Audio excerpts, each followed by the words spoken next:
এই দিনটা খুবই সুন্দর ছিল, আর সেটা অন্য কোনো দিন না, পহেলা বৈশাখের দিন।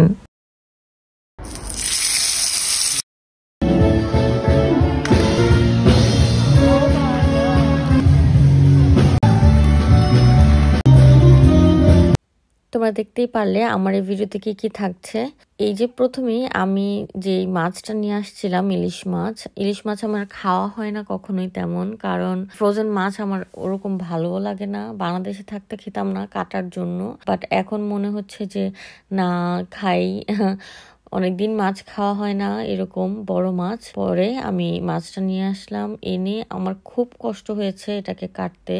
নর্মালি আমি কাটা মাছই আনি, আর মাছ তো আমার কখনোই কাটা হয়নি, এটাই আমার ফার্স্ট টাইম ছিল মাছ কাটা। অনেক কষ্টে যুদ্ধ করে আমি মাছটা কেটে নিলাম। দেন আমি কিছু মাছ ভেজে নিব, সাথে এই যে পেঁয়াজ আর মরিচও আমি ভেজে নিয়েছি, কারণ আমি রাতে ভাতের মধ্যে পানি দিয়ে রেখেছিলাম পান্তা ভাত করার জন্য, যেন সকালে উঠে আমি খেতে পারি। পয়লা বৈশাখে আমরা নর্মালি এভাবেই পান্তা ইলিশ খেয়ে থাকি, তো ওইটা করার জন্যই আমি রাতেই সবকিছু রেডি করে রেখেছিলাম। দেন আমার একটা শ্রীলঙ্কান ফ্রেন্ড আছে, ও আর ওর ওয়াইফ এই খাবারগুলো আমার জন্য নিয়ে আসে। কোইন্সিডেন্টলি সেই দিন ওদেরও নিউ ইয়ার ছিল, সো ওরা নিউ ইয়ারে এই ট্রেডিশনাল ফুড গুলো বানায় এবং খায়। These are all handmade. The coconut rice is the main dish, and also the sweets they made by their hand. I don't know how, because they are perfectly delicious.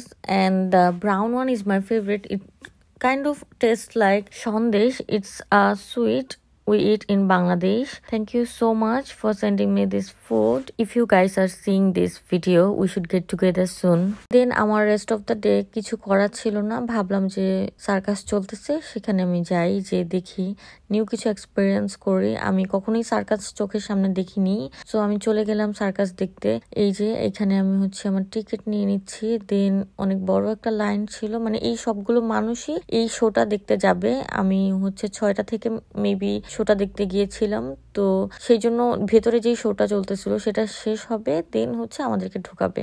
এই যে আমরা কিউতে দাঁড়িয়ে আছি। আসলে আমার আর কোনো কিছুই করার ছিল না। আমার যদি শাড়ি থাকতো, সুতি শাড়ি, তাহলে আমি পরতাম, কিন্তু আমি বাংলাদেশ থেকে শুধু একটা শাড়ি নিয়ে আসছি এবং ওইটা আমি পরে ফেলছি। আমার ইচ্ছা ছিল পয়লা বৈশাখে আমি সুন্দর করে শাড়ি পরবো, পিকচার্স তুলবো, বাট আমার শাড়ি না থাকায় আমি আর করতে পারিনি। দিন আমি এই যে সার্কাসে চলে আসছি। তারপর আমার মনে হলো যে সার্কাস শুরু হয়ে গেলে তো আমি আর আসতে পারবো না, তাই এখানে দেখলাম কিছু আইসক্রিম, তারপর ক্যান্ডি ফ্লস, দেন যে চিপস, ড্রিঙ্কস, পপকর্ন, এরকমের কিছু স্টল আছে, ওগুলো থেকে আমি পপকর্নটা নিয়ে নিলাম। এটা না খুবই মজার একটা পপকর্ন ছিল, আমি বাংলাদেশে কখনোই এইরকম পপকর্ন টেস্ট করিনি। এটা কাইন্ড অফ সুইট ছিল, হানি দিয়ে কোট করা।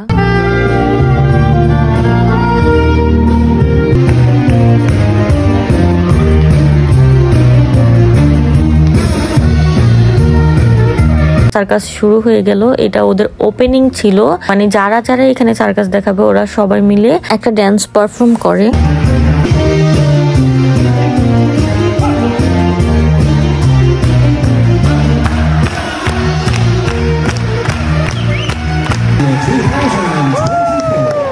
এখন স্টার্ট হয় মেইন সার্কাস। প্রথমেই এই যে এইটা দিয়ে, এটা একটা সাইকেলের মতো ঘুরতে থাকে, রিং এর মতো। ওরা ওই রিংটার মধ্যেই ব্যালেন্স করে থাকে এবং এই লোকটা মাস্ক পরে দেন এটা করতে থাকে উপর দিয়ে। এটা খুবই রিস্কি ছিল।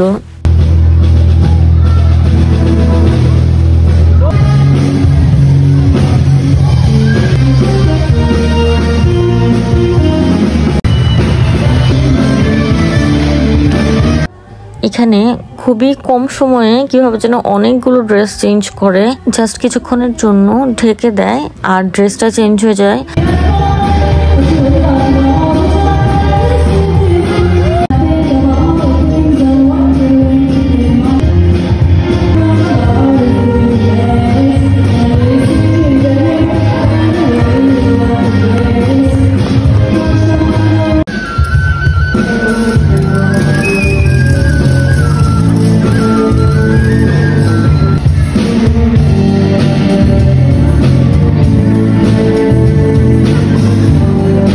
এই মেয়েটার পারফরমেন্স আমার সবচেয়ে বেশি ভালো লাগে। খুবই রিস্কি ছিল, বাট ও একদম ফ্ললেসলি কাজটা করে। আসলে এটা ওদের প্র্যাকটিস।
অনেক ফানি ছিল, কিন্তু আসলে অনেক টাফ জব সার্কাস করা, কারণ এখানে না অনেক রিস্ক থাকে। আর ওরা একদম মানে নিজেদের লাইফটাকে পুরা এই সার্কাসের মধ্যেই রাখছে, সেই জন্য ওরা এইগুলো করতে পারে, নয়তো আসলে পসিবল না।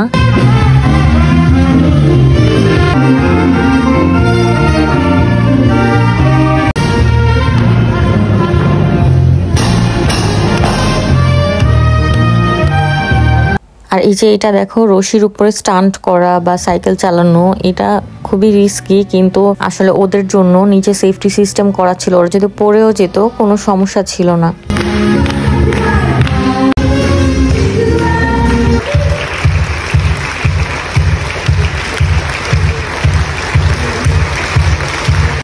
একদম এক্সাক্ট 2 আওয়ার্সের শো ছিল। শো শেষ করে আমি বাসায় আসলাম। বাসায় আসার পরে যে ইলিশ মাছটা আমার ম্যারিনেট করা ছিল সকালে, সেটা দিয়ে আমি তরকারি করে নিব। আমি প্রথমে যে মাছগুলো ভেজে নিয়েছি, দেন পেঁয়াজ কেটেছি। পেঁয়াজ কেটে আমি পেঁয়াজটাকে সব মশলা দিয়ে কষিয়ে আলুটা দিয়ে দিলাম, এরপর পানি দিয়ে মাছগুলো দিয়ে দিব। দ্যাটস ইট, শর্টকাট তরকারি। আমার আসলে খাবারের কোনো ক্লিপ নেওয়া হয়নি, কারণ আমি অনেক টায়ার্ড ছিলাম। রান্না করে কোনো রকমে খেয়ে বেডে চলে গিয়েছিলাম। তোমাদের কোনো কোশ্চেন থাকলে বা তোমাদের কিছু বলার থাকলে অবশ্যই কমেন্ট করবে। আর তোমরা কেমন টাইপের ভিডিওস চাও আমার কাছ থেকে সেটাও বলবে। আমি আসলে ইরেগুলার হয়ে গিয়েছিলাম, এই কয়েকদিন আমি ভিডিও দিতে পারিনি, বাট এখন থেকে আমি ট্রাই করব রেগুলার ভিডিওস আপলোড করার। That was my today's video. তোমরা সবাই অনেক ভালো থাকবে আর আমার জন্য দোয়া করবে। সবাইকে শুভ নববর্ষ। আল্লাহ হাফিজ।